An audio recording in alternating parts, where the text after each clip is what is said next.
Welcome back to It's Not Normal, the podcast, episode 33. In this week's episode, I want to talk about the burdens of being a cycle breaker. These responsibilities and emotions sometimes weigh very heavily on my shoulders, and I know that I'm not alone in this experience. And so I felt like it was important to shed light on this aspect of healing. And so I want to start off by talking about the journey of getting there, sort of everything that leads up to you eventually finding yourself in this position of shouldering the weight of what can feel like generations worth of abuse and trauma, and taking the steps to actively heal those things within yourself and your own personal relationships. And I think this journey can take two drastically different paths. It can be more of a gradual realization or sort of a defining moment that shifts your perspective. And it can be difficult to categorize such an individual and profound experience down to just two ideas. But in what I've read and the people that I've spoken with, it seems like their journey tends to lean more one way or the other. And the first one that I want to address is this more gradual realization. And I think this tends to apply more often than not to a scapegoated child. So if throughout your childhood you found yourself being blamed for everything and you fulfilled the role of scapegoat, chances are you saw the unhealthy behavior for what it was, and you felt compelled to speak honestly about the problems that you and your family were facing, rather than consistently sweeping them under the rug, denying their existence to save face or maintain some unrealistic image of what family is supposed to mean. I think it's common in a scenario like this to understand the situation that you're in and maybe exist in that environment until you're old enough or financially able to go out on your own and distance yourself from the toxicity so that you can start to take the steps to creating a life that you want for yourself. On the flip side of that, you might have been completely naive to the unhealthy behavior that you were enduring throughout your childhood for most of your life, until everything reached a boiling point and you experienced this really traumatic, defining moment that shifted your perspective and allowed you to see things for what they were.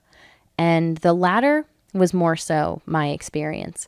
I think throughout my childhood, I was very controlled, very sheltered, and a way of coping that I don't think I even realized in the moment was through rationalizing even the unhealthiest behaviors. I think I was always searching for a silver lining, telling myself and being told that this is just normal. This is the way that most families are.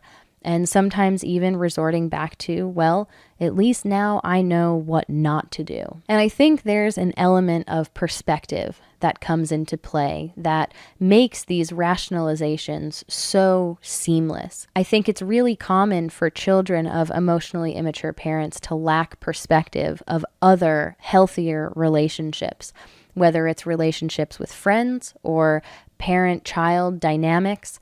I think it stems from control.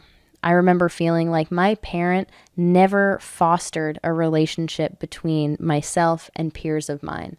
And I think it's really common for emotionally unskilled families to fall under this category of a closed family system where you're conditioned to believe that you should never speak about what's going on within the family, outside of the family. And so I think it's normal to rationalize and overlook a lot of unhealthy behaviors throughout our childhood. I remember feeling like this is what's in front of me and I should make the best of it, because who am I to complain? I think that's also a narrative that's reinforced by emotionally immature parents, that there are other people who have it much worse than you do. And so you develop this guilt for ever feeling bad about anything. And I think fostering that sense of guilt for experiencing emotions is one of the key manipulative tactics that an emotionally immature parent will employ to keep you obedient. And it wasn't until I was much older, when I was 21, when the stress and the tension and the manipulation all came to a head. And I experienced this really defining, traumatic moment between my parents and myself, where a line that I never thought would be crossed was crossed. And I think the reason that that moment was so profound for me was because not only did it open my eyes and shift my perspective, sort of prompt me to question everything that I thought I knew, but more than that, it allowed me to feel justified in finally doing something about it. I think up until that point, I was able to rationalize X, Y, and Z. I felt guilty for feeling bad. I was very complacent. I was very obedient. And that particular experience made me realize that maybe I didn't have as firm of a grip on what I was dealing with as I thought I had. And so that allowed me to reevaluate so much of my life and my relationship with my parents, which ultimately led me to the same place that so many of us end up in, whether it's through this key defining moment or a more gradual realization where you felt like it was a long time coming.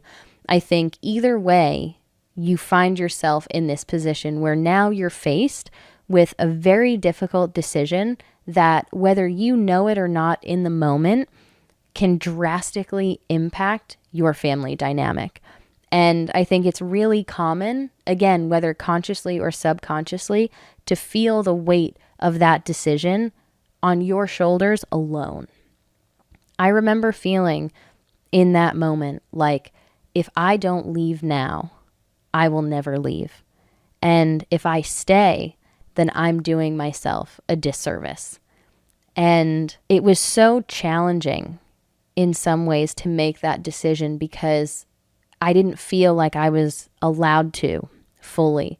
And I think emotionally immature and narcissistic parents alike don't want you to feel powerful.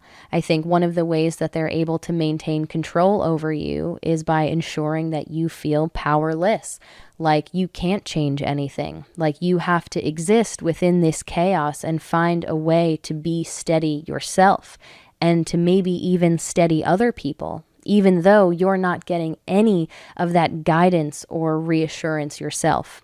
I think the more powerful you feel, the more capable of change you feel, the harder you are to control. And ultimately, I decided to leave and to not go back, to finally separate myself from the unhealthy behavior that I was just starting to realize had become my normal, which is a really scary position to find yourself in for a number of reasons.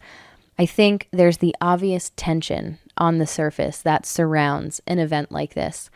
And, I remember feeling throughout my teens and early 20s like very normal experiences, like bringing a boy home that I was dating for the first time, or moving out into an apartment or to live with a friend of mine. These very normal things that you experience as you get older. I remember dreading them because I knew how difficult the conversations around them would be with my parents. And I remember having those feelings under the pretense that my parents and I were on good terms. And so now I find myself in this position. My parents and I are not on good terms. They disagree with what I'm doing. They don't think that I'm making the right decision. And yet I'm faced with this decision anyway. And so something that was already scary is kind of multiplied because there's this elevated level of tension that's now surrounding this experience and making it that much more difficult. And I think growing up in that kind of environment, gaslighting is very common. You are made to doubt your recall, your perception of reality, your own emotions and opinions are called into question more times than one. And something that has been challenging for me at times, even after removing myself from that environment, is not gaslighting myself. I remember thinking at times, well, was it really that bad? Did it really happen like that? Was I just maybe born bad? And did I make my parents act in that way? And so when you're faced with such a heavy decision, I think that personal internal gaslighting can really come into play, because everything inside of you, your instincts, are kind of fighting the more rational side of your brain that's telling you, I shouldn't accept this behavior. This doesn't feel good. This is unacceptable, and I need to remove myself. I think that's the logic. But I think a lot of what you might be feeling on the inside, the more emotional side of your brain, might be working against you. I think you might be questioning your own decision. You might be doubting the experience and how it happened, trying to imagine it from another perspective where maybe your parents weren't the aggressors. Maybe they weren't at fault.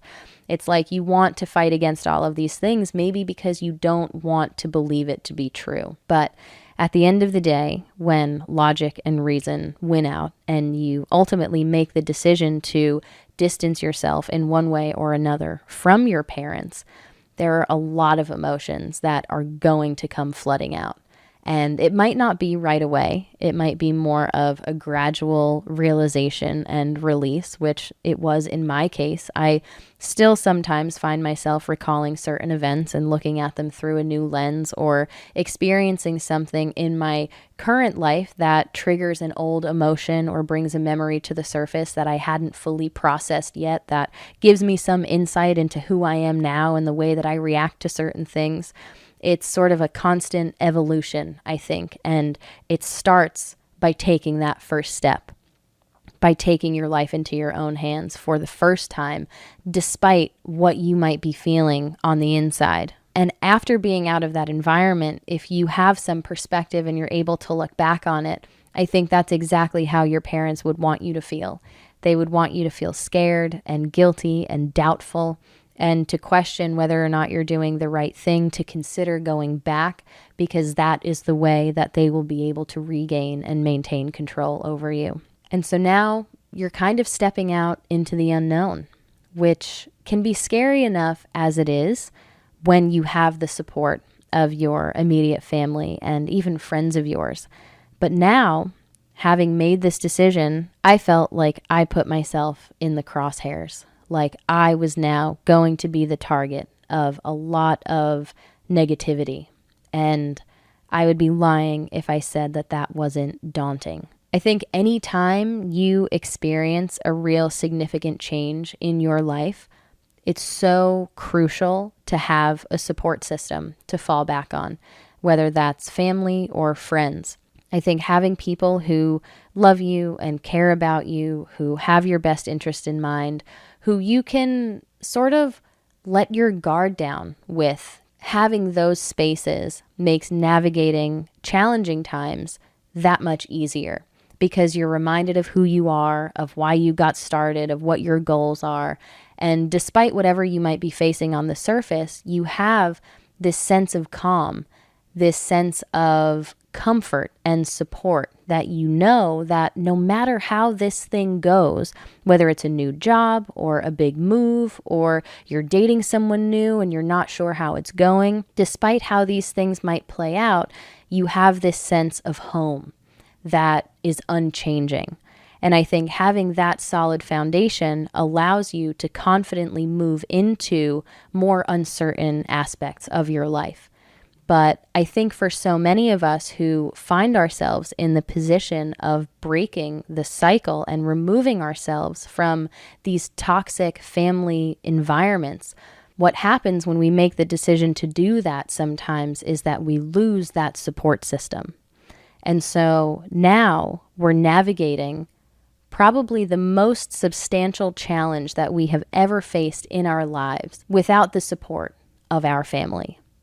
And that can take a significant toll on your sense of self, your identity, your confidence, and the way that you operate and navigate relationships. I think existing and trying to move forward in something that is completely new to you without that reassurance can feel entirely overwhelming. It can feel hopeless and confusing and isolating. And that is another way that narcissistic parents and emotionally immature parents alike might try to break you down as you make this decision by completely dismantling your support system outside of them. And I think one of the main ways that they do this is through a smear campaign. So with the weight that you're already shouldering of understanding that you single-handedly, even though your actions were a direct result of someone else's behavior, your action has the potential to disrupt your family dynamic, to completely change the way that things have always been. And you'll be able to kind of pinpoint this time in your family's history to this decision, this action of yours that was a catalyst for that change. I think you're already dealing with the weight of that. And on top of that, there's this fear now that in an attempt to completely discredit you, your parent might spread lies about you. They might go to your friends or to extended family members feigning concern for you, saying that, oh, you're hanging out with the wrong people, or maybe you got into some of the wrong things and you've really kind of lost it. You're not thinking clearly. You're making all of these bad decisions and you're treating us so horribly. I can't believe what's happening. And I think all of this is done in an attempt to preserve that unrealistic image of what emotionally immature parents think family is or should be. But it's an added layer of stress and isolation for those of us who find ourselves in this position, who take on this role of breaking the cycle. We have to know going into it, we have to come to terms with the idea that by doing this, making a decision that is right for us, we might lose most of the people in our lives that we once considered to be very important to us. And that makes that decision that much harder. And yet, so many of us find a way to push through, because the truth of the matter is, no one deserves to be abused. No one deserves to live their life in fear of being controlled or manipulated or lied to. And if you find yourself in that position, and you're bold and courageous and brave enough to get yourself out of that situation, you should feel proud. You should feel like you had the strength that so many people before you lacked. And yet there are so many negative emotions and words and actions that are being thrown your way as you're experiencing that it can be really challenging to tap into the more positive side of this decision that you're making. In my experience, I endured both a smear campaign that was less public and more personal, and also love bombing. And I think this is another one of those aspects where there's a real duality to how this decision can play out. And again, it's unique to every person's experience, but these, I think, are two very common experiences that you might encounter. And so I, to this day, am uncertain about what my parents have said to friends or extended family members of mine about me or my decision or the current state of affairs. But in the time shortly after moving out of my parents' house, I was bombarded with text messages for days or weeks at a time even. And I think one of the first courses of action for them was this very personal, targeted smear campaign where they wanted to make me feel like I was a terrible person for doing what I did. And this consisted of paragraphs of just the most hurtful personal messages that you can imagine. Pictures of me from when I was younger, even just a couple of years prior, saying things like, "Where did she go? You're not this person anymore. I miss her. Where is she? You were so this, that, and the other thing, and now you're doing this." I don't think people who haven't personally experienced this can fully understand the gravity of that kind of a personal attack from your parents, because especially if you lived most of your life in that second scenario where you were kind of naive to a lot of the behavior that you were enduring, that was sort of my experience. I always felt like I did my best to show up for my family. Like, I genuinely loved and cared about my parents and always wanted to make them happy. I felt like there was nothing, everything else was secondary to pleasing my parents and making them proud. And I always thought that it was coming from a good place. Again, until I experienced sort of this defining moment where I started to realize maybe it was much more transactional than I ever could have imagined. And so I had this vision of myself as a very good-natured, pure-hearted person who wanted the best for her family and who cared a lot about the people in her life. And to see that image of myself be completely dismantled by my parents, whose approval I sought more than anything in life, I think, was devastating. To feel like now, because I'm making a decision that's right for me, because I'm actually putting myself first and saying, hey, it's not okay for you to treat me this way. I'm doing the right thing. For that to be the catalyst for all of these positive feelings that I had about myself to be systematically just kind of destroyed was so upsetting. It really got to me. I think I understood to one extent or another that they were angry and that they wanted me back. And there was part of me that still felt like this is coming from a genuine place. Maybe they really just miss me. I didn't realize then that they just missed the control that they had over me. But despite all of that, it still made me so sad to feel like whatever was going on in my parents' minds was enough for them to personally attack me in such an aggressive and hurtful way. It's another one of those instances that I can reflect on now and see very clearly where their priorities were. And the fact that control was more important than my own well-being in their life and in their idea of a family dynamic, which now offers me a bit of comfort in my decision. But at the time, not knowing nearly as much as I know now about my personal family history and also about emotional intelligence as a whole, it was much harder for me to deal with. It was a much more significant challenge.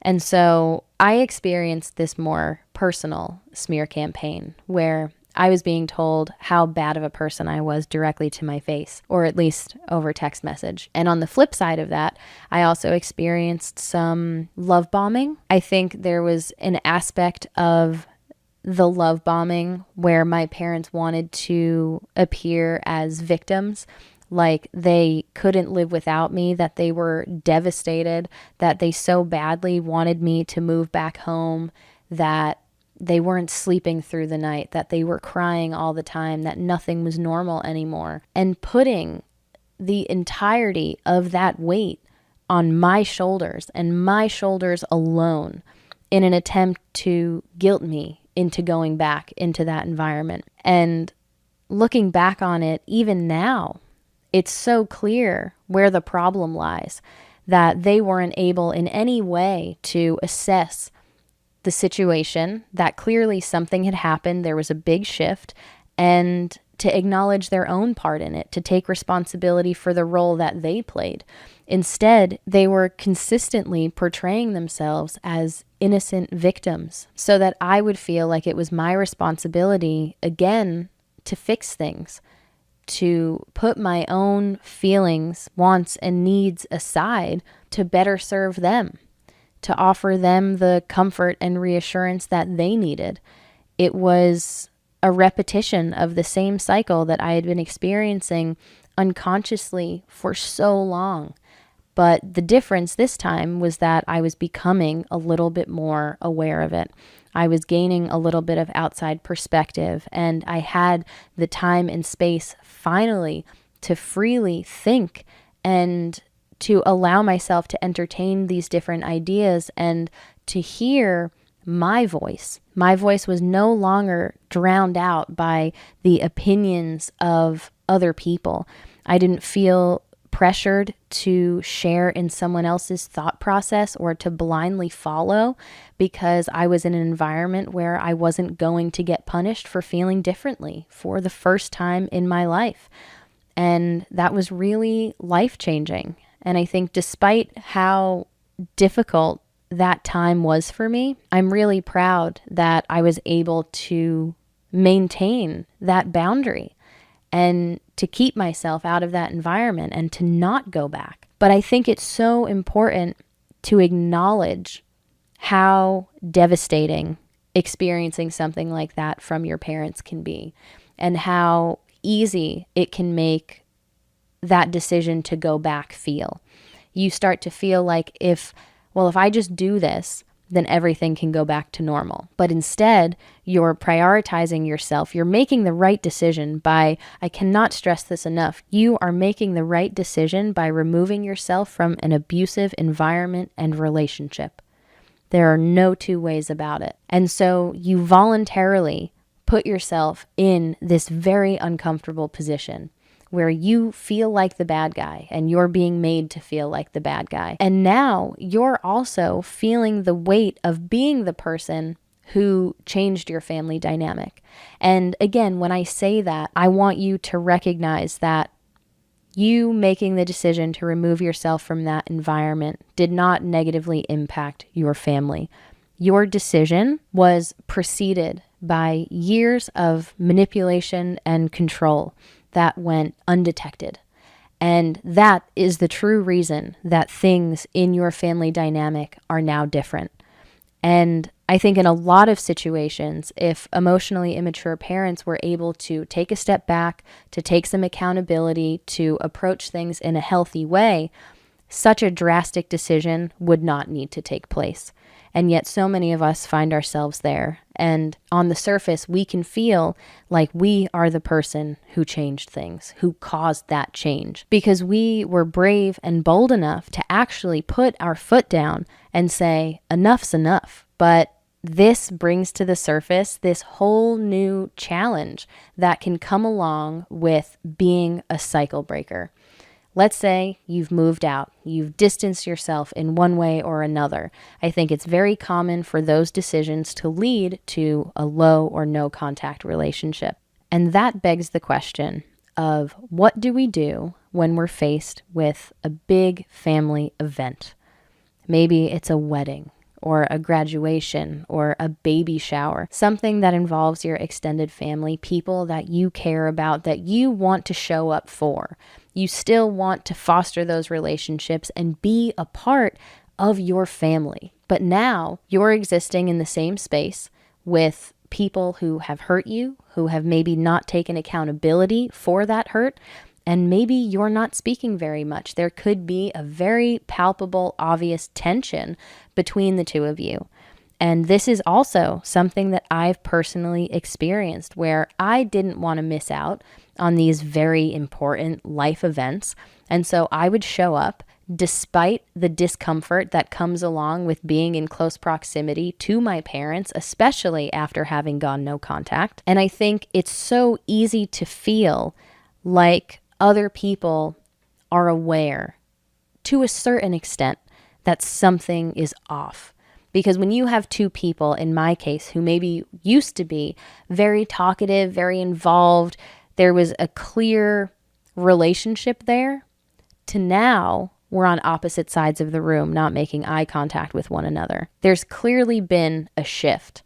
And it comes back to that same idea where you feel the weight of changing your family dynamic. And so you can be in these spaces where you're there to celebrate another person and yet feel like you sort of have a bit of a spotlight on you because you're the one, not really, but you can feel like this, who's causing the awkwardness or the tension or the stress.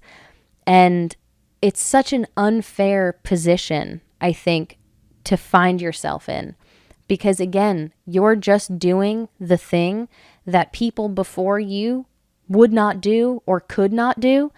And I think that kind of courage should be applauded and admired And yet, in a situation like that, you may not want to take the time to trauma dump on your extended family and to tell them what's actually going on.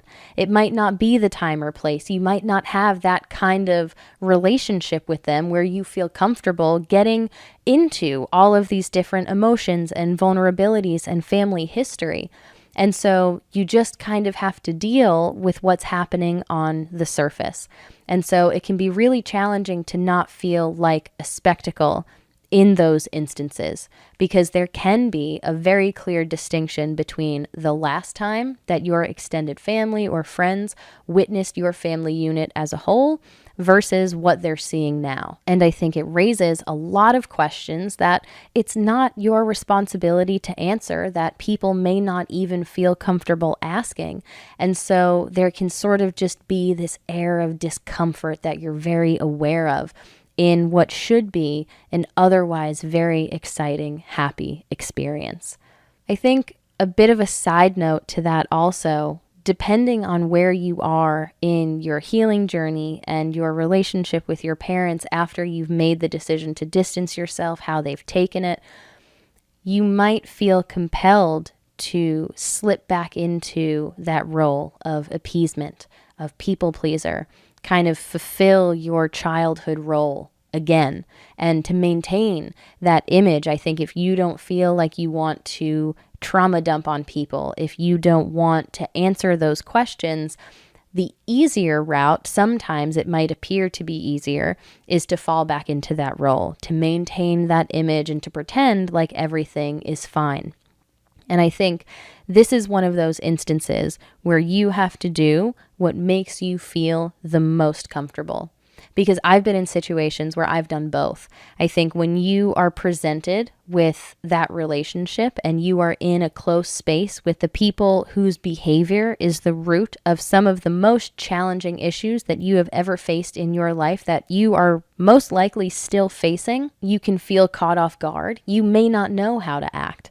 And there have been times where I seamlessly slipped back into that role. And it wasn't until after I was out of that experience that I thought to myself, why did I do that? Why did I even pretend like everything was fine? It's clearly not. I didn't know what else to do. And then there were other times where I more consciously made a decision to exchange pleasantries, let the experience come and go, and move on.